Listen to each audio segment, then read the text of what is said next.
I'm Sonya, a personal brand and style coach. My journey began in the corporate world and through lived experiences has led me where I am today. I've walked in those uncomfortable shoes, faced the same challenges and questioned my path to professional success while simultaneously navigating my personal style journey and the challenges that each decade brings. I wholeheartedly believe in the fusion of personal brand and style strategy. My mission here is to provide you with practical, actionable strategies and lived experiences to help you unlock your next level of success through the power of personal brand and style. Let's get started. Hi everyone, welcome back to another episode of Style and Strategy. This week I get to speak with the lovely Christina Storey, the visionary behind her career coach. With over 22 years of recruitment experience, she has seen firsthand the incredible transformations that happen when women embrace their self-worth and potential. Christina is on a mission to empower women to embrace their potential and create careers and lives that they truly love. With her extensive background in recruitment and HR, she brings a unique perspective to her coaching by going beyond the surface level. She digs deep to find out what's going on behind the scenes and breaks through any barriers holding you back. She's not just your coach, she's your mentor, confidant, and your biggest cheerleader. Christina, welcome to the podcast. Thank you, Sonya. Appreciate you having me here. Yeah, look, it's so good to be able to chat to you. And I really feel that a lot of my listeners will be able to get a lot of experiences and lessons learnt from you. So maybe if we kind of kick off there, can you share with me a little bit, maybe starting with a bit around your journey? So you obviously were in HR and recruitment, and now you've set up her career coach. What was one of the drivers around that? There was a couple of drivers around it. So yes, so recruitment for the last 24 odd years or 22, 23 years. I've lost count now. What are we in 2024? So yeah, probably 24 years. So really have worked across a number of industry sectors and recruiting a lot of different kind of roles. So working very closely with hiring managers and candidates alike. So really they could put their best foot forward. Before COVID, though, one thing that really I wouldn't say it bugged me, but one thing that I noticed a lot was when I was talking to women, a lot of women wouldn't actually put their best foot forward in an interview. And there was only so much coaching I could do as a recruiter. There was only so much advice I could give them before I didn't want to cross that line because I was still obviously representing a company and I didn't necessarily want to, take a little bit further. And I thought, you know what? There's actually a lot in this. So there's women who actually do need that help, who are a little bit stuck and who aren't sure how to present themselves at interview, or who aren't even sure how to apply for a job and they just don't know how to pitch themselves. So I thought there's got to be something behind it. But also, so that was one of the reasons, but also I got sick and tired of not seeing women who were very capable, very smart, very intelligent and worthy not being given that leadership role that they applied for and that they interviewed for. So they were passed up for those opportunities, and that it bugged me. And I thought I need to be able to do something on my end with my experience to help them put themselves forward. And they're the two reasons why I started my business. But also the hot topic at the moment, the gender pay gap, that's another thing too. So with all the stuff that I do, I have that direct influence that I can actually help reduce the gender pay gap as well. So that's part of it. But one thing I've got to add, probably the biggest thing that's closest to my heart is that my daughter she's 11 now, and she sees absolutely everything that I do. Her and my husband are probably my biggest cheerleaders when it comes to my business. But she says, Mum, you know what? I hear you when you're coaching women and you're really good at what you do. And she takes things on board herself. She goes, keep going. I love what you're doing. And it's like, oh, that's just, for me, that's huge because I'm showing her what's possible for a female in this world too. Yeah, I love that. There's actually so much to really unpack on what you touched on there. So maybe if I go back to one of your first reasons there, what do you think it is that you were seeing in individuals that they didn't put themselves forward for those roles? What was holding them back? Yeah, a lot of it was a lack of self-worth, a lot of lack of self-belief in their own Mm, capabilities, lack of self-confidence. And in terms of that self-confidence, it's not, it does tie in with the, the lack of capabilities where they just don't believe that they have that experience to be able to bring it forward to really mm, show an interviewer, for example, that, hey, listen, this is what I can actually do, and this is why you need to mm, hire me. So that whole yeah. premise of who you are, what you do, and why you do it, they weren't actually able to showcase that in an interview. And a lot of it did come down to that self confidence, self worth, and belief. Yeah, that's again really interesting because I know I recently read an article which touched on, I'm sure others may have seen it on LinkedIn, where it said if a female had to sell herself to say that she could fly or co-pilot a plane of some sort versus a male, would you do it? Would you be able to sell yourself for that? And the responses were, "Well, no, I don't have the experience to do that." And a lot of the male counterparts who responded were like, "Yeah, I reckon I could give it a go." Really says something about that and the way the different genders think about themselves, right? Absolutely. But you know what? A lot of it, Sonia, stems from societal conditioning too. If you think, Mm, you know, women, bit controversial what I'm about to say, but women, depending upon which culture, which nationality, how you've been brought up, etc. And I'm not saying everybody, but in some mm, areas, etc., they are classified as not equal to a man. mm, And that thinking and that belief has stemmed from generation to generation to generation, and it just seems to yeah, still weave itself up. And a lot of it in terms of that, how women are treated, and the belief systems there does play out in day to day. But you're so right with the co-pilot piece. There was a Harvard study as well, and everyone in recruitment knows this, and all the rest of it, and a lot of yeah, people would have heard it as well, that they did a study and they found that if women didn't meet 100% of the job criteria on a role that they were applying for, yes, they wouldn't submit an mm, application. Whereas men, if they met 60% of it, they would apply. So it's that whole belief system: am I good enough? Am I worthy enough? Can I actually do this? And when you start questioning yourself, and look, I've done this before too. I've questioned myself as well, and I haven't applied for jobs too in the past because of that exact thing where I haven't met 100% of the criteria. And I look back now and I think, how stupid was I not to put my hat in the ring, especially if it was for a role that I really wanted and I knew I had the skills for. But it was just those one or two things where that little voice inside your head starts telling you something completely different, and then you start believing it. So it's like those little stories. So I mean, your mind doesn't know what's real and what's not, and you start believing what you tell itself, what you tell yourself. yeah. So That's right. You've got to start to control that narrative. you do, and you see it happening a lot. And so then, if you think about the second component where you said Mm, a lot of females, even once they had applied, perhaps hmm weren't getting the roles or being hmm overlooked. What sort of learnings come from that, or what sort of insights do you find? Yeah, I think with a lot of women that I work with at the moment, it is that lack of preparation for interview, how to actually answer specific interview questions. And one of them, and look, men will probably say the same thing too. Some males will say the same thing, but for women, it's very much that, that first question where you get asked in an interview. So tell me about yourself. And if you can't nail that first one, then it just throws you off completely, and then you feel like, a lot of women feel like that they can't come back from that. And what I usually say to my clients is, the simplest way to answer that question is really just to tell the audience, tell them about yourself, what do you do, why you love doing it.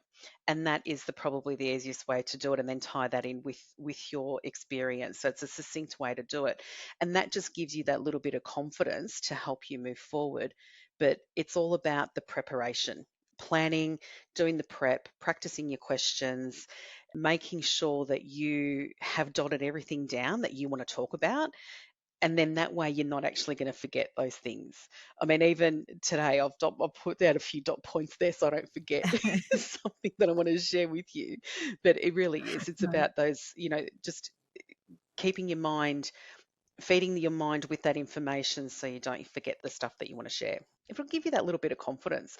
No, definitely makes sense, and I do think that some people naturally are really good at be able to Mm, weave into a conversation key points. But if you are aware that that's not one of your strengths, to promote yourself because you may not be comfortable with doing that, yeah, you've got to actually practice and get that nailed really before you walk into those kind of environments. yeah. And I think for a female too, like if we go on the style side of things, I always say Yeah. to people that I coach, wear the most comfortable outfit, but wear the outfit that you feel so confident in that you're not going to be Yeah. uncomfortable on the day, and you just know that you look $1,000,000 in. So wear that, and that will just give you that confidence, and that will just exude out of you. It's almost like that. That's that first impression that you make. Because I Yeah. mean, I know when I wear something that I love wearing and I feel good in it, I feel confident. So yeah, I always share that with them too.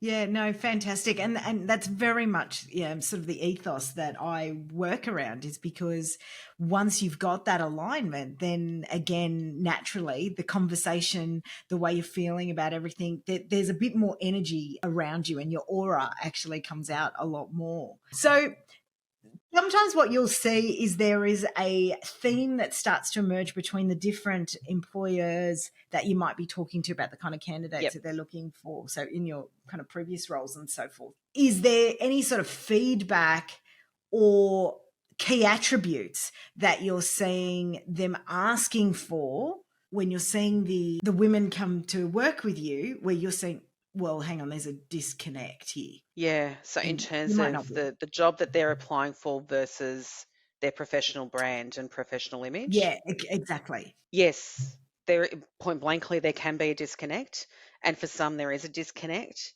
And I think a lot of the work, a lot of the work that I do with the women that I work with too is looking at their professional brand and what image they want to portray. How do they want people to perceive them? And I ask them these questions, how they want people to perceive them. What would people say about them if they weren't in the room? How do they want to make people feel? What are their attitudes? What are their behaviors? How do they treat others? How do they communicate with others? So it's all part of that professional brand, that Mm. professional image, but also, what they wear as well. So it's all intertwined. But definitely I'm working with a couple of clients at the moment on their professional brand, and we're really paring back. So we're really looking at retrospectively what they've done in the past and what's worked for them, what hasn't worked for them, what really is true to their values, and what is their authentic self. And then it's like, okay, well, how can you bring your authentic self to work while maintaining that professionalism, that respectfulness, etc., and that trustworthiness, but also not compromising on who you are. I think that's probably the most important thing, is to still be your authentic self. So yeah, there's a lot. Yeah. And so, what have been some of the biggest aha moments for some of the clients that you've worked with? Oh, there's been a lot. I think one thing I absolutely love, and one thing that my clients have said that they love too, is when we first start talking, there's just this sense of they feel desperate. They feel they feel really stuck in their career. They don't know which way to go. They've got so much going on in their head that they just have no clarity whatsoever. And then usually it's always within 3 sessions, it's like, okay, they're starting to think a little bit differently because I'm challenging them on their thinking. By the end of our time together, they are a completely different person and they're thinking differently. They're smiling more, and it's almost like their face is who they're meant to be. You know how when you get someone who's really, Yeah, really stressed? totally. Yeah. So it's like that whole image of their face to what it was on day one to what it is on, day however many it is. Completely different look and feel of the person, but they actually feel confident in themselves again. And that's probably the biggest thing that I love seeing, but also that's the biggest thing that they feel as well, is that not just that, it's that emotional transformation that they have. And I think that that is huge because it actually that comes out, as their what's the word? Like it comes out visually. I don't know, I can't think of the word, but yeah. Yeah. As they're really evolving through their sessions with you. And, I talk about this a little bit through actually when I work with women, their style journey, because there's a Yeah. similar Yeah. evolution, right? Because, and I wouldn't be surprised if once they've gone through the journey with you, that the impact that then does to, well, actually, I used to wear stuff like this, Yes. but Yep. now I'm here and I'm smiling more. And actually, I don't feel that this over here works for me anymore, right? It might be color, it might be this, whatever that might be, but it's that similar journey of having the clarity around their career now, which they didn't have before. Because I think a lot of us end up in this, I will call it the treadmill of life, where you're just Yes. busy dealing with the stress and everything's happening and you've got responsibilities in their current role, that actually when they stop or something has made them stop, Mhm. to sit down and actually observe and say, well, hang on a second.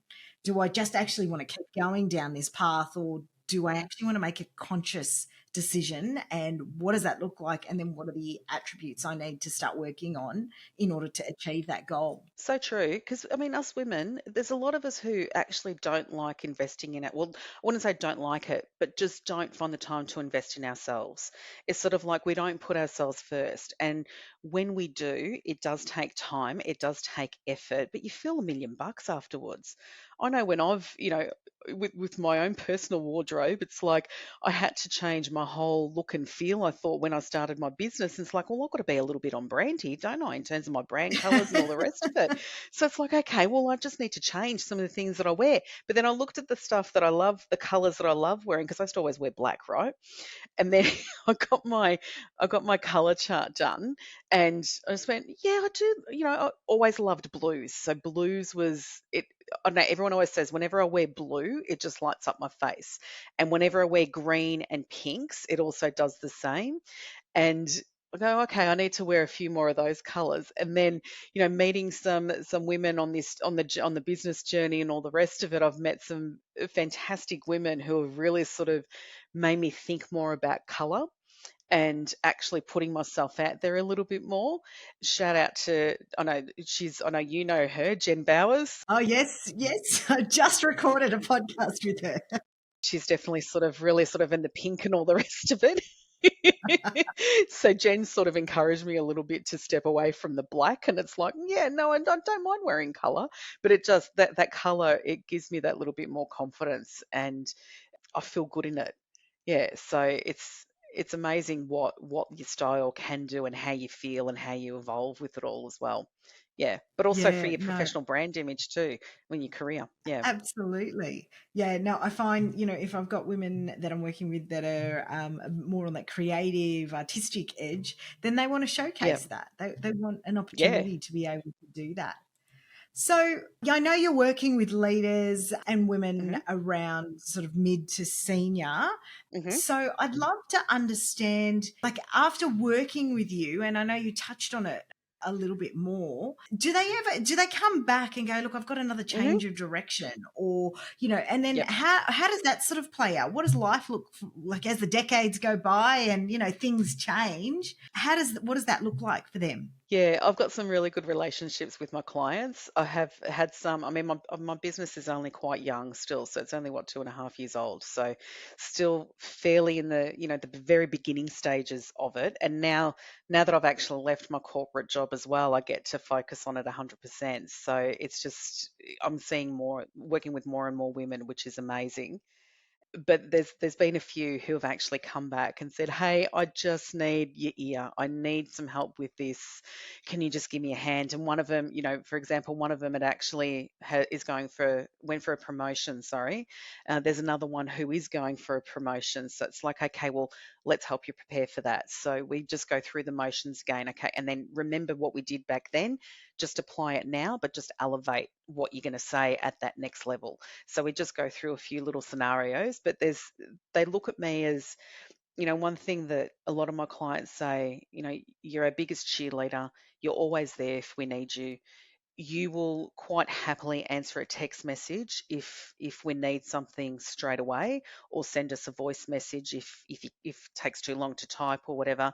But you'll always be there for us. Where you happy to provide that safe, judgment-free environment, and that is so important to me because I want them to be themselves. I want them to have permission to be vulnerable, and not have any judgment whatsoever. And I do find that a lot of them do come back and just wanting some extra advice. And I hope that as my business evolves and continues, that I will continue to have those relationships with a lot of the women, but then help them if they ever need anything down the track. Yeah. Oh, that's beautiful. Yeah, no, that's so lovely to be able to have those really strong relationships. So, are there any really memorable success stories that Yes. you and that you would like to share? Yes. I've got a few. There was one week where I had three of my clients who all got a job that they wanted. So I'm like, Hey. yes. I was so happy for them. Honestly, I was jumping up and down with them. I was ecstatic.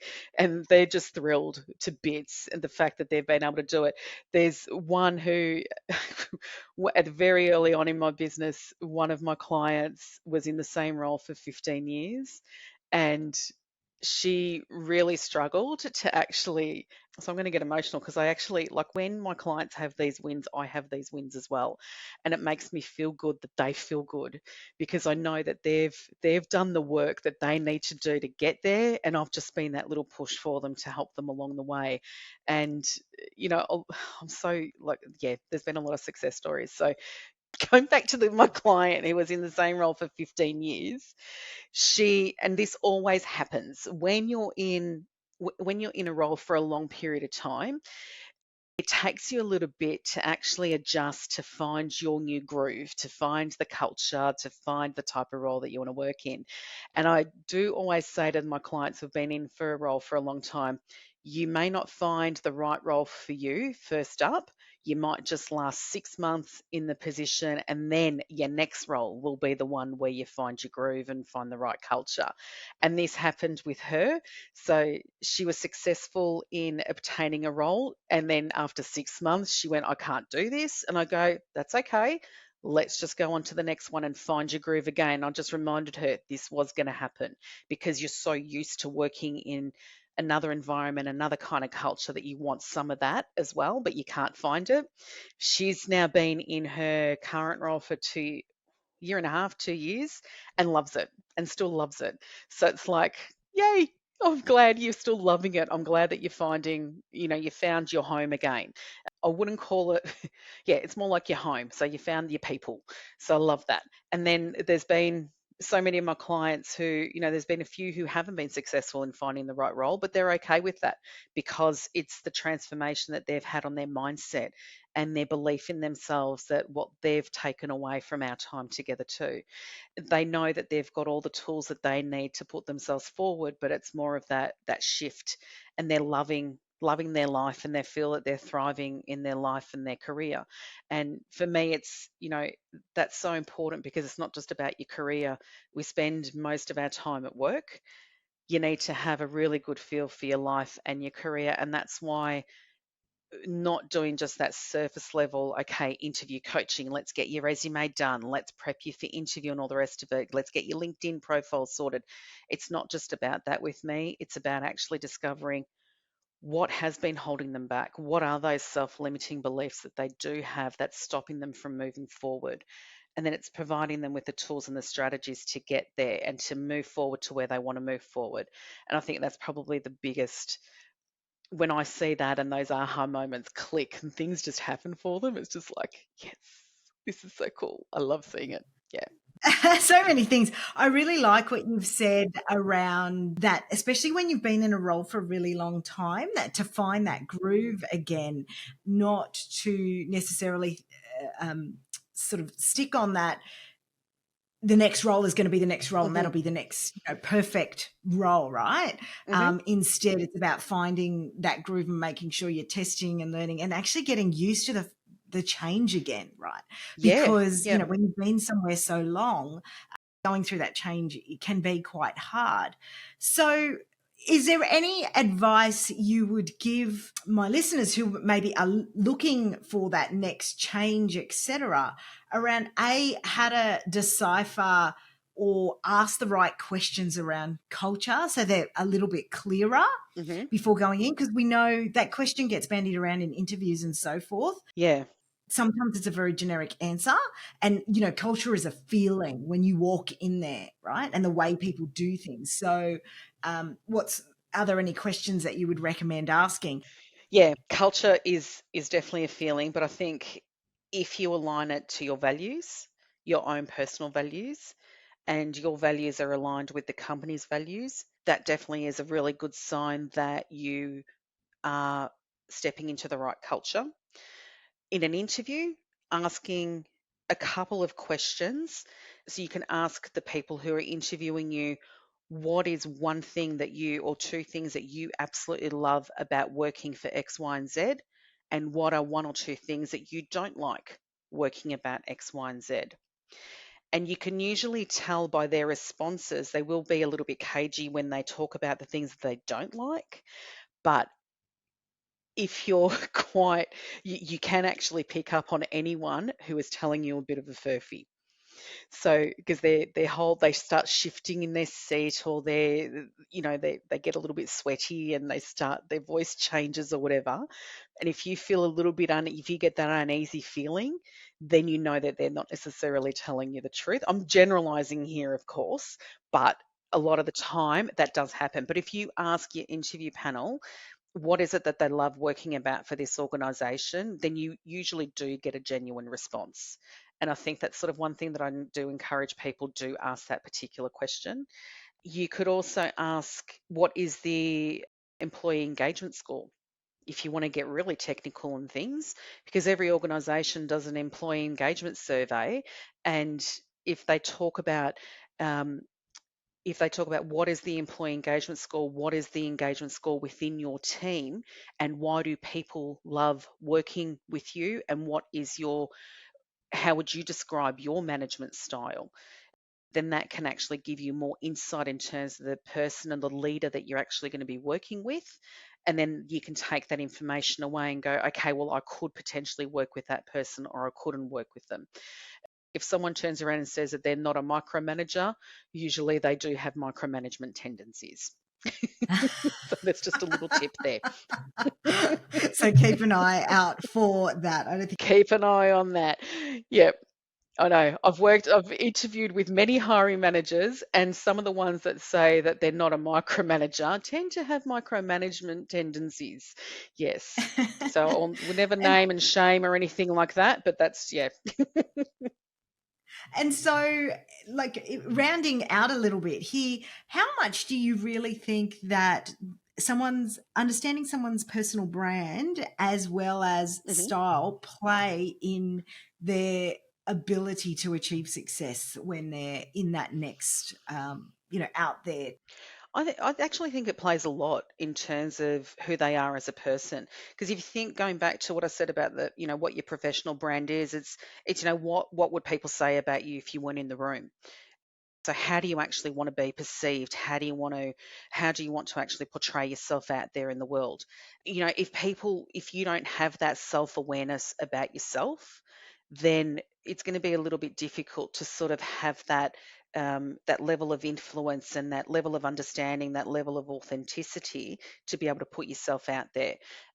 Your attitude and behaviors are probably, some of the biggest things that you can bring into any organization or in anything that you do.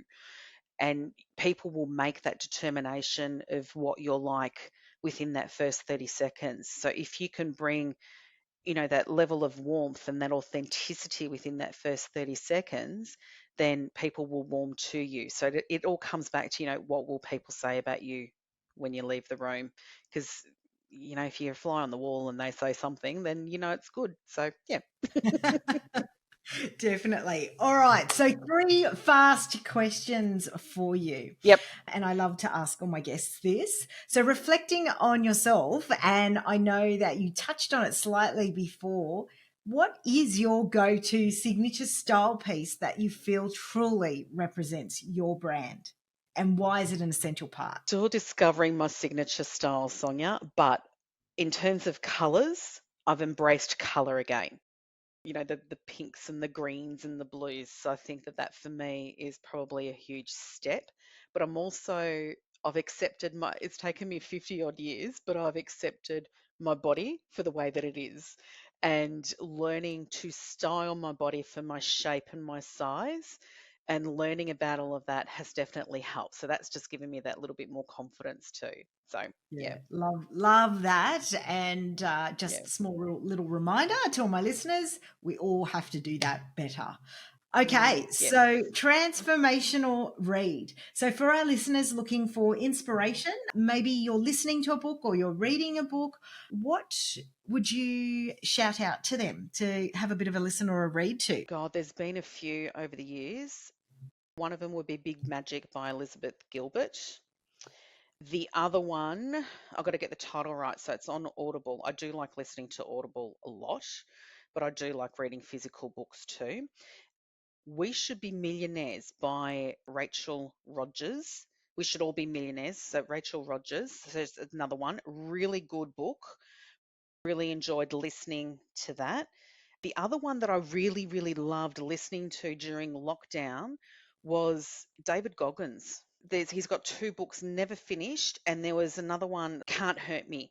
So I read listened to those in lockdown, and it was really good listening to the Audible because he gave you extra things that you don't normally get in the book. Bonus. But there's another one. I'm going to give you another one. The Girl Who Fell from the Sky by Emma Carey. Amazing book. So it's about she went skydiving and she broke her back, and it was about her journey from the recovery and all the rest of it. So huge, very impactful in terms of self-belief, confidence, etc. Absolutely massive. But they're probably some of the ones that have really sort of shaped and where I really, really enjoyed listening or reading from start to finish. Amazing. Final one, mindset ritual. We all have those days where we need an extra boost. What is your quick mindset ritual that has you feeling empowered and ready to tackle anything? I have my Palo Santo ready to go. If I need a quick thing, I have my energy clearing spray if I need it just to help me. But I just pretty much just use that and just sort of center myself, and I just sit or stand and just breathe, Yeah. whether it be for 10 seconds, whether it be for a minute. But if I just sort of take the time and just let everything just escape me and not let anything come in, then I do that, and that tends to reset me. Or I go outside and stand out in nature. Yeah, and that tends to reset everything for me. Fantastic, Christina. Yep. Thank you so much for being on the podcast. Now, if people want to find you, follow you, get in touch with you, where would they do that? How can they work with you? They can jump onto my website, so www.hercareercoach.com.au. I do come up pretty much first on the Google search bar, which is pretty awesome. But also my Instagram handle is the same, which is Her Career Coach. And on LinkedIn as well, you can look me up as Her Career Coach or as Christina Storey. So you can connect to either my personal or my business page on LinkedIn as well.